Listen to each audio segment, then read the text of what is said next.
conheci o Lula, eu trabalhador na Volkswagen, ele presidente do sindicato, fazendo assembleia, né, na porta da empresa, falando da necessidade da luta, falando dos problemas, dialogando com os nossos problemas, portanto, né, e cativava e conquistava, contagiava as pessoas, né, convencia as pessoas. Teve momentos difíceis. Em 80, a greve foi muito longa, durou 41 dias, teve a prisão do Lula e de toda a diretoria, teve a cassação da diretoria e a intervenção no sindicato. Essa é a experiência do contato com Lula inicialmente, um contato, uma impressão de quem contagia as pessoas e mostra o caminho.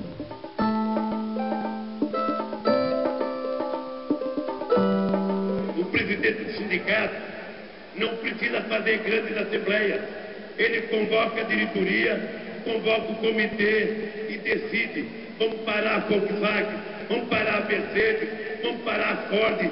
E as empresas param, porque os trabalhadores hoje têm muito mais consciência política do que tinha na época que eu era presidente do sindicato.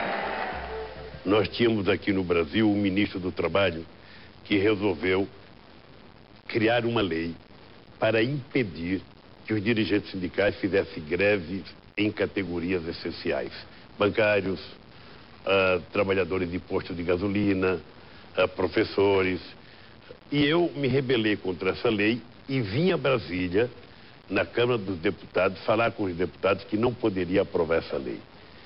Foi nesse instante que eu descobri que os trabalhadores não tinham representantes no Congresso Nacional. E eu voltei para São Paulo pensando: peraí, como é que eu quero que façam leis para favorecer a classe trabalhadora se nós não temos trabalhadores no Congresso Nacional?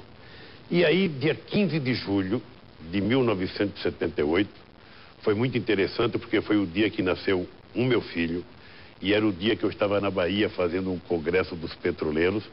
E eu então disse pela primeira vez que era preciso criar um partido dos trabalhadores para que a gente pudesse disputar o poder nesse país.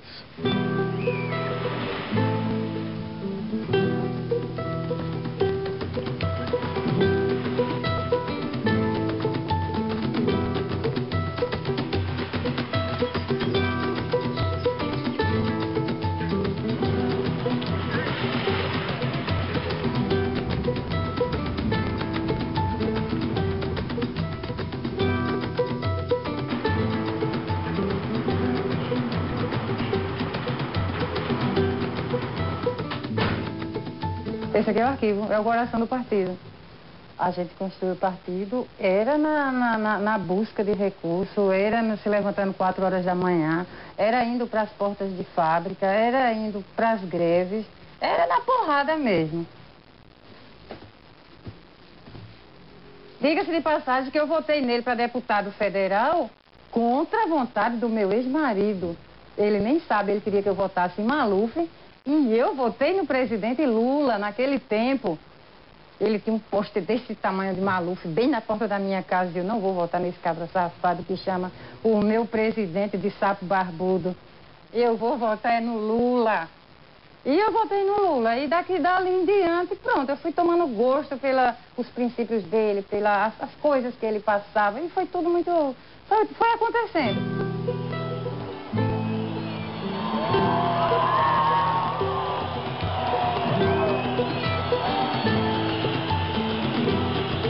Eu, quando perdia uma eleição, chegava em casa, minha mulher falava: ô Lula, para, não dá mais, já perdeu 2, já perdeu 3.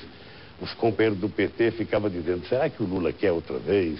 Não sei das quantas, será que não seria melhor outro? Sabe, chegava na época da eleição, eu perdi as eleições em novembro, e em janeiro eu começava a viajar ao Brasil. Para quê? Para levantar a moral da minha tropa. Ou seja, estava todo mundo cabisbaixo, todo mundo triste porque tinha perdido. Eu já começava a viajar o Brasil inteiro para levantar a cabeça que nós íamos vencer.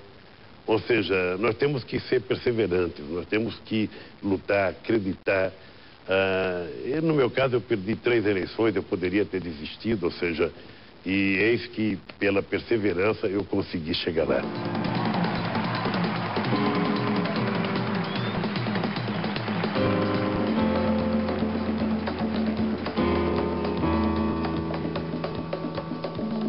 después de haber perdido una elección en octubre, en enero ya estaba de vuelta en la lucha y recorriendo el país.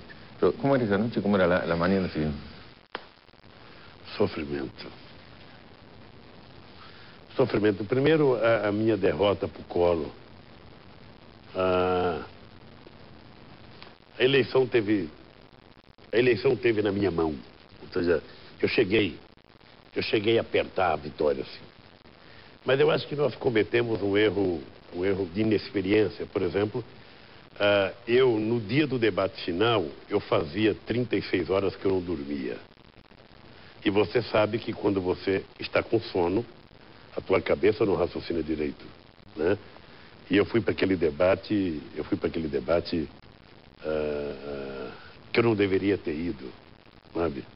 Eu estava descansado, eu não deveria, mas eu fui para o debate e depois houve uma manipulação da Globo com o debate e eu perdi as eleições.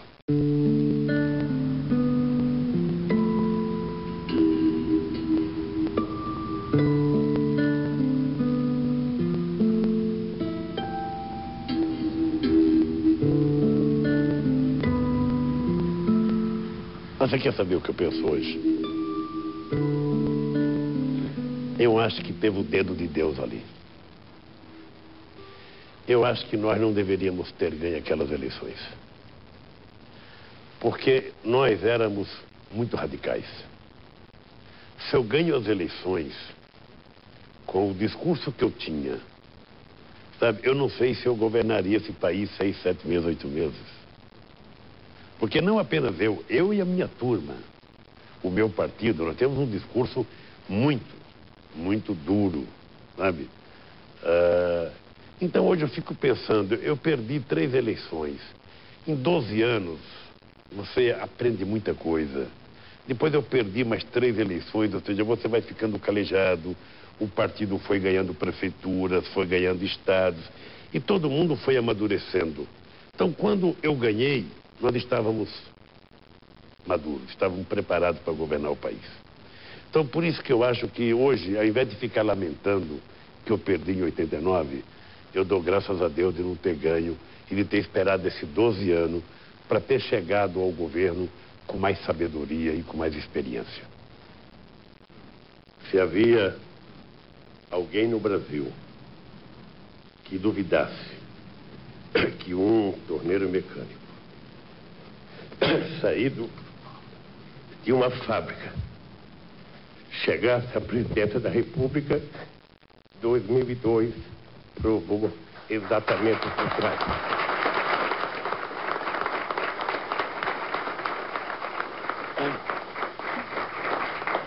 E eu, que durante tantas vezes fui acusado de não ter um diploma superior, ganho como meu primeiro diploma, o diploma de presidente da República do meu país.